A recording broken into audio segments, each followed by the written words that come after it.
자, 여러분, 대한민국의 대중문화에 많은 사람들 가운데 여러분들 어떠한 분을 머릿속에 지금 떠올리고 계신가요? 자, 제가 봤을 때는 우리나라 대중문화에 많은 분들이 기여를 하고 많은 여러 가지 일들을 했지만 단연코 이분이 넘버원이 아닐까 합니다. 오늘 여러분에게 소개시켜드릴 책은 찌그러져도 동그라미입니다. 김창완 에세이를 들고 나왔습니다. 안녕하세요. 저는 임 대표고요. 여러분, 임 대표의 책이 나오세 오신 여러분들을 환영합니다. 제가 있는 곳은 호주 멜번인데요. 지금 엄청나게 춥습니다. 네, 호주는 여러분 아시는 것처럼 남반부에 있어요. 그래서 한국과 대한민국과는 계절이 완전 반대로 이루어져 있지요. 온도는 한 14도 정도 되는데 12도 14도 정도 되는데 난방이 집에 안 돼 있거든요. 그래서 으실으실 좀 춥습니다. 어쨌든 환절기에 여러분들 감기 조심해 주시면 감사하겠습니다. 오늘 김창완의 에세이 찌그러져도 동그라미입니다. 내용들 여러분과 함께 좀 나누겠습니다. 김창완 지은이고요. 웅진 지식하우스에서 2024년도 3월 24일에 나왔습니다. 오호호, 얼마 전에 나온 책인데 여러분들 잘 아시는 것처럼 1977년 록밴드 산울림으로 데뷔를 했지요. 그리고 78년부터 꾸준히 라디오 프로그램에 진행을 하고 또 많은 것들을 이제 게스트로 또 특별 손님으로 많이 나오겠는데 23년 동안 지속해온 프로그램이 있어요. SBS 파워 FM 아름다운 이 아침 김창완입니다에 통해서 들려준 글들을 모아서 찌그러져도 동그라미입니다 라는 이 책을 에세이집을 내었습니다. 마음을 빌려준 사람들에게 위로가 되기를, 찌그러진 일상에서 작은 희망을 발견하길 바란다 라는 멋진 문구와 함께 이 책이 세상의 빛을 보게 되었습니다. 여러분들 잘 아시겠지만 우리 김창완 하면 역시 산울림 아니겠습니까? 아니 벌써 해가 솟았나 창문 밖에, 맞나? 네, 여러분 좀 오래된 노래지만 이런 노래 아마도 여름이었을 거야. 내 마음에 주단을 깔고 그 다음에 창문 너머 어렴풋이 옛 생각이 나겠지. 그런 슬픈 눈으로. 멋지다. 그 다음에 또 청춘 이 노래 있죠. 언젠간 가겠지 푸르르니 청춘. 응답하라 1988에 김필님께서 나와서 부르신 노래. 너의 의미 안녕 그대 떠나는 날엔 비가 오는가. 기타와 오토바이 첫잔 개구장이 이루 말할 수 없는 히트곡을 만들어 내셨고요. 또 작가로도 유명하세요. 이제야 보이네 안녕 나의 모든 하루. 그 다음에 사일렌트 머신 길자. 어린이들을 위한 무지개가 낀 방이봉방방 재밌네요. 그 다음에 그림책 개구쟁이 등이 있습니다. 자, 작가 소개뿐만 아니라 워낙 대중문화의 우리나라 큰 대장의 역할을 하시기 때문에 추천사도 대중음악가들이 또 썼습니다. 네, 이적의 추천사 이렇게 썼네요. 매일 아침 자전거를 타고 호련히 나타나는 푸근한 아저씨가 짐짓 아무렇지도 않게 건네는 속 깊은 위로, 고단한 삶에서 길어올린 깨달음의 말들이 어느 현재의 가르침보다 부드럽게 마음에 스며든다. 허허허 웃으며 다시 인생의 페달을 밟는 아저씨, 우리 내일 또 만나요 라고 이렇게 글을 써주었습니다. 멋진 추천사네요. 또 여러분들 혹시 좋아하시는 잔나비? 잔나비 저 개인적으로 되게 좋아하는 그룹인 잔나비의 최정훈. 대한민국 모든 뮤지션에게 김창완 선생님은 음악과 말 그 자체이다. 선생님께서 진행하는 라디오를 부지런히 듣고 싶었지만 그러지 못했기에 이 책이 더욱 반갑게 느껴진다. 23년 동안 전국 아침에 창을 내어주신 선생님의 말씀이 차곡차곡 담겼다. 이 책과 맞이할 수 있는 수많은 아침들을 손을 잡듯 그려진다. 아저씨 사랑해요 라고 하면서 또 추천사를 써주셨고요. 마지막으로 악동 뮤지션의 이찬혁. 뾰족했던 하루를 긴 타원으로 채점해주는 우리의 산 할아버지. 산 할아버지 구른 모자 썼네. 이 노래 이런 노래들 기억하시는 분들은 또 연식이 좀 되신 분들인데요. 어쨌든 간에 이렇게 해가지고 좀 추천사도 좀 있습니다. 자, 그러면 이 책이 좀 에세이 스타일로 써졌기 때문에 책 소개와 함께 또 책에 대한 내용들 책도 한번 좀 소개해 보도록 하겠습니다. 아까 말씀드린 것처럼 한국 대중문학의 가장 독보적인 자취를 남긴 분이죠. 김창완 씨는요. 특별히 에세이집을 이번에 냈는데요. 아까 말씀드린 것처럼 1977년 산울림으로 데뷔해서 정말 독자적으로 독특한 음악 세계를 그 당시 새롭게 도전하는 일들이 된 것 같아요. 잘 아시는 것처럼 그 김창완 선생님의 곡은 아이유나 장범준, 김필, 스트레이트 키즈 등 후배 가수들에 의해서 다시 리메이크되고 재탄생돼서 이게 다 그 시대가 끝난 것 같은데도 새로운 시대, 요즘 뉴 제너레이션도 옛날 노래를 알게끔 되었던 장본인이 아닌가 생각을 합니다. 특별히 지금 소개시켜드리는 찌그러져도 동그라미는 서두에서 말씀드린 것처럼 SBS 파워 FM 아름다운 이야기, 아름다운 아침, 이 아침에 김창완입니다의 그 청취자들에게 답한 편지와 메일을, 이게 되게 재밌더라고요. 직접 다 오프닝을 쓰셨대요. 이게 원래 작가들이 오프닝을 써주는데 직접 그 오프닝을 써서 또 이 손으로 그린 47개의 동그라미 중에, 이게 무슨 얘기냐면, 제가 얘기해드릴게요. 오프닝을 갖다 해서 묶어놨는데, 여기 뭐란 얘기냐면, 손으로 그린 47개의 동그라미 중에서 두어 개만 그럴듯하게, 여러분 동그라미 잘 그리십니까? 저는 이게 시작하면 끝에가 잘 안 맞더라고요. 한번 해보세요, 여러분. 딱 시간 내셔서. 이 동그라미 가운데서 이게 두 개만, 두어 개만 잘 맞아도 그냥 잘 됐다라고 얘기하면서 우리한테 위로의 시간을 주는 것 같다는 거죠. 이 47개의 동그라미 중에 두어 개만 그럴듯하는 것처럼 회사 생활도 47일 중 이틀만 동그라미면 동그란 것이다 라는 이 위로의 말이 SNS나 블로그에 많은 사람들에게 위로를 줬다고 합니다. 돌아가신 할머니를 잊지 못해 고백하는 청취자에게 산울림 막내 이제 김창희 씨가 이제 그 김창완 선생님의 동생이죠. 제가 알기로는 미국과 캐나다에서 이렇게 사고로 일찍 세상을 떠나셨는데, 그런 이야기들을 또 같이 나누면서 마음들을 위로하는 일들도 있었다고 합니다.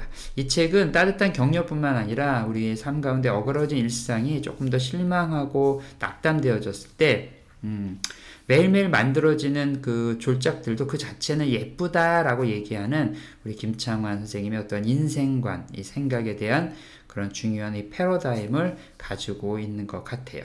어제의 슬픔과 비애가 별거냐 하면 대수롭지 않게 좀 털어버리기도 하고, 오늘의 자전거 바퀴를 힘차게 굴리는 그만의 좀 경쾌한 삶의 태도가 이 책에서 좀 돋보이는 것 같습니다. 과거의 영광과 또 상처에 너무 연연해하지 말고 앞을 보면서 천천히 현재 진행형으로 살아가는 것이 인생이 얼마나 아름다운가를 이 책은 또 얘기하는 것 같아요. 자, 특별히 이 책에서 주는 중요한 또 인사이트 중에 하나가 뭐냐면, 억지로 가르치려고 들지 않다는 거예요. 하지만 배우고 싶고 툭 던지는 한마디를 그 안에 온기가 가득 차 있어서 이 김창완 선생님의 말이 많은 사람들에게 위로를 주고 따뜻한 선물이 되었다고 합니다. 우리가 그리는 동그라미가 완전할 수는 없어도 대부분 우리의 삶이 불완전한 것처럼 그렇게 하죠. 오늘도 하루를 끝내고 나서 오늘 내가 어떻게 살았지 생각해보면 이건 참 아쉽다. 이것도 참 아쉽다. 저도 항상 녹음을 하면서 그렇거든요. 조금 더 잘했으면 좋겠는데. 근데 여러 번을 해도 거기서 거기더라고요. 그래서 이제부터는 그냥 마음 편하게 틀리면 틀리나 보다. 그냥 들어와서 들어주시면 감사한 마음으로 그냥 하고 있습니다. 여러분 들어주셔서 감사합니다. 네, 이렇게 우리의 일상이 완전하진 않아도 그렇게 하루하루 기쁨과 감사로 살다 보면 멋진 꿈들을 만들어가지 않을까 생각이 듭니다. 자, 꿈이 대단하고 환상이 화려할수록 실제는 더욱 못마땅할 수 있습니다. 그래서 거기서 좀 벗어나고 싶은 생각들을 가지고 있지요. 하지만 여러분들, 우리의 그런 철없음, 그리고 우리의 무슨 연약하고 부족했던 모든 것들 다 그럴 수도 있다라고 생각을 하면 마음이 좀 편해지지 않을까 생각을 합니다. 자, 오늘은 낙담하게 이르고라는 그 파트에 이런 내용이 있네요. 더 바랄 것 없는 아침이 되길 바랍니다. 소박한 희망마저 무너뜨릴 거창한 꿈이라면 차라리 안 꾸겠습니다. 너무 큰 욕심 부리지 말자라는 얘기가 들어져 있는 것 같습니다. 자, 어제의 후회와 미련에 빠지지 않고 과거의 어둠에 침착하지 않고 어제의 영광에 빠지지 않고 매일매일 하루하루 행복조차 경쟁의 일부가 되어버린 이런 사회 속에서 우리 김창완 선생님의 말과 글이 우리에게 삶의 본질을 다시 한번 좀 상기시켜 주실 것 같고요. 아픔을 삶의 일부로 받아들이는 것. 우리 그렇잖아요. 우리가 선택적으로 아픈 사람은 없잖아요. 근데 우리가 선택하지 않았지만 우리의 삶의 아픔으로 돌아오는 것들이 있는데 그것이 어쩌면 또 삶의 본질이 아닌가라고 생각하는 그러한 내용들을 좀 담고 있는 것 같습니다. 자, 그럼 책 소개는 여기까지 하고요. 이 시간에는 목차가 있어요. 목차가 길지는 않은데 잠깐 읽어드릴까요? 추천의 작가의 말 부디 안녕하길. 1장 찌그러져도 동그라미입니다. 2장 준비된 어른보다는 늘 새로운 어른. 3장 당신이 외롭지 않았으면 합니다. 4장 미워왔던 나를 용서하는 일. 5장 이별을 계획하는 건 예의가 아니라서 해가지고 이렇게 5장으로 나눠서 책들이 좀 준비가 되어 있습니다. 그럼 이 시간에는 우리가 책 속에 있는 내용을 여러분과 좀 함께 나눠볼게요. 에세이이기 때문에 책 속에 있는 내용을 그대로 좀 한번 나누는 것도 좋을 것 같습니다. 어떤 날은 아침에 눈이 번쩍 떠지는 게 힘이 펄펄 나는가 하면 또 어떤 날은 몸이 진흙으로 만들어진 것 같을 때가 있습니다. 몸이 힘들면 마음이 가라앉기 마련입니다. 그러나 그것 때문에 불행하다고 생각할 필요는 없습니다. 그냥 날씨 같은 거라고 여기면 되는 거예요. 바람 불다, 비가 오다, 그러다 햇살이 비추기도 하는 거거든요. 또 그러다가 흐리기도 하고요. 하면서 기분은 날씨 같은 것이라고 해서의 내용입니다. 제가 있는 멜번이 진짜 그러더라고요. 와서 봤더니 하루에 1년이 있어요. 갑자기 해가 쨍쨍쨍쨍 나더니 갑자기 비가 확 내리고 갑자기 바람이 막 불더니 다시 햇볕이 쪽쪽쪽 나고, 그래서 가방에 항상 모자가 달린 뭐죠? 바람막이 잠바? 아니면 지금은 약간 날씨가 쌀쌀해가지고 그러니까 도톰하면서 모자 달린 그런 옷들을 좀 챙기고 다니는 것 같습니다. 어쨌든 간에 여러분 기분은 날씨와 같다는 거 잊지 않으셨으면 좋겠고요. 자, 이번에는 아프면서 사는 거예요 라는 파트에 있는 내용을 읽어드릴게요. 보통 방송국 구내식당에서 아침을 먹지만 종종 오다가다 들르는 오래된 식당이 하나 있어요. 그 집 주인 아주머니가 몇 년 전에 무릎 수술을 하셨는데 아직도 많이 불편하신가 봐요. 절룩 하시면서 얼마나 일을 많이 하셨는지. 그 집이 워낙 손님이 많거든요.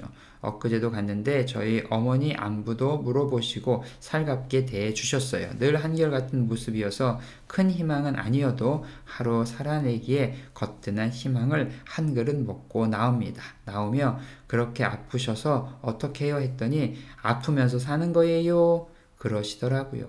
며칠이 지났는데도 그 말씀이 되울립니다. 고통을 품을 수 있는 인내와 그걸 뛰어넘는 지혜의 한마디가 아닐 수 없습니다. 아프면서 사는 거예요. 그렇죠, 여러분. 우리가 인간의 몸이 20대 좀 늦은 30대까지 성장을 하고 그 다음부터는 유지를 하며 사는 거잖아요. 남은 거의 60년의 세월을 버티며 사는 거니까 살면서 여기저기 조금씩 아픈 거야 어떻게 하겠습니까? 그 아픔 또한 나의 일부라고 생각하는 게 지혜가 아닌가? 이런 생각이 또 드는 글입니다. 자, 이번엔 대단히 뜨거울 필요 없는 이라는 파트에 있는 내용입니다. 오늘 아침 밥집에서 뜨끈한 국물을 뜨는데 속이 풀린다는 게 실감이 나더군요. 죄송합니다. 문득 희망의 온도라는 게 대단히 높아야 되는 게 아닌가 모르겠다는 생각이 들더군요. 견딜 만하네.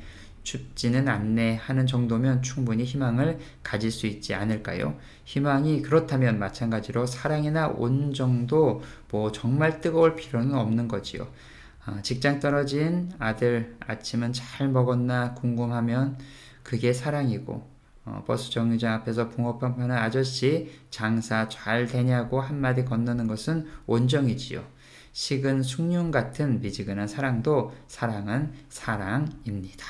그렇죠. 우리가 사랑 이런 거 얘기하면 대단하고 뜨겁고 열정 같은 거, 근데 그게 필요할 때도 있고 필요한 시즌도 있는데, 가만히 또 저도 이제 세월을 좀 살다 보니까 미지근한 사랑도 사랑이구나, 이런 마음들이 좀 들고, 작은 얘기들, 사소한 칭찬들, 또 격려의 말들, 안부의 인사들이 큰 힘이 되는 것도 사실인 것 같아요. 여러분들 혹시 오늘 기억에 누군가 떠오른다면 한번 해보시면 어떨까요?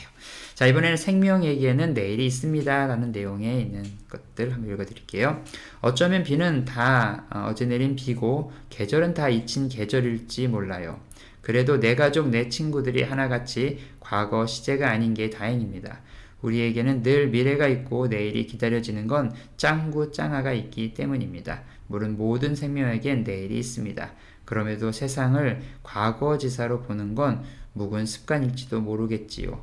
서둘러 작별할 일도 성급히 맞을 일도 아닙니다. 그저 오늘에 감사하며 겸허하게 내일을 기다립니다. 너무 멋있죠? 오늘을 감사하며 겸허하게 내일을 기다립니다. 하루하루를 기쁨으로 너무 성급하게 작별 인사하지 말기를. 좋습니다. 자, 이번에는 모르는 걸 모른다고 하는 게 얼마나 예쁜지에 있는 내용이, 이 내용이 진짜 재밌더라고요. 자, 그래. 아가들과 같이 사진 찍고 자리에 앉았는데 그날 처음 나왔다는 알바생이 꼭 고등학생 같던데 제 테이블로 오더니 빙글빙글 웃으면서 유명하신 분인가 봐요 하더라고요. 그러더니 유튜버세요? 어떤 채널이에요? 제가 구독과 알림 설정 해드릴게요. 그러더라고요. 입에 넣었던 갈비탕 뿜을 뻔했습니다. 모르는 걸 확실하게 모른다고 아무렇지도 않게 얘기하는 게 큰 짱아가 어처구니가 없었지만 예뻤습니다. 모를 수도 있지. 그렇죠. 김창완 선생님을 모른다는 것 자체가 창피하다고 생각하지 않고 이렇게 또 얘기할 수 있는 거, 이것도 용기입니다. 모르는 건 모르는 겁니다.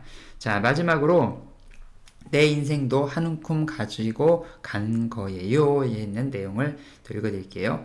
오늘 아침 문득 철드는 게 뭔지 알 것 같다 생각했습니다. 혹시 오가는 걸 안다는 뜻 아닐까? 엊그제까지만 해도 앙탈을 부리던 여름은 갔습니다. 여름이 가기 싫은 듯 보였던 건 아직도 이별이 서툰 내 마음이었나 모릅니다. 마음이었을지도 모릅니다. 진짜 갔구나 그렇게 생각하니 여름이 그냥 간 게 아니라 내 인생도 한 움큼 갖고 간 거예요. 그걸 아는 게 철드는 거 아닌가 그 생각을 했다고요. 가는 걸 인식하는 게 철드는 것이 아닌가. 여러분 이 얘기가 되게 마음에 와닿는 것 같아요. 우리는 어차피 하루하루를 보내고 새로운 하루를 맞는 인생을 살고 있습니다. 우리의 인생 가운데 슬프고 어렵고 힘든 일이 있을지라도 여러분들 너무 낙담하거나 좌절하지 마십시오. 내일은 내일의 태양이 다시 뜨기 마련이겠죠. 자, 오늘 여러분과 함께 임대표의 책잇아웃은 찌그러져도 동그라미입니다. 김창완 에세이를 같이 나눠 드렸습니다. 여러분들 혹시 도움이 되셨다면 구독과 좋아요 부탁드리고요. 제가 구독자가 조금 늘었어요. 다시 한번 큰 감사드립니다. 다음에 또 다른 책으로 뵙겠습니다. 여러분 오늘도 화이팅! 내일은 더더욱 화이팅! 화이팅!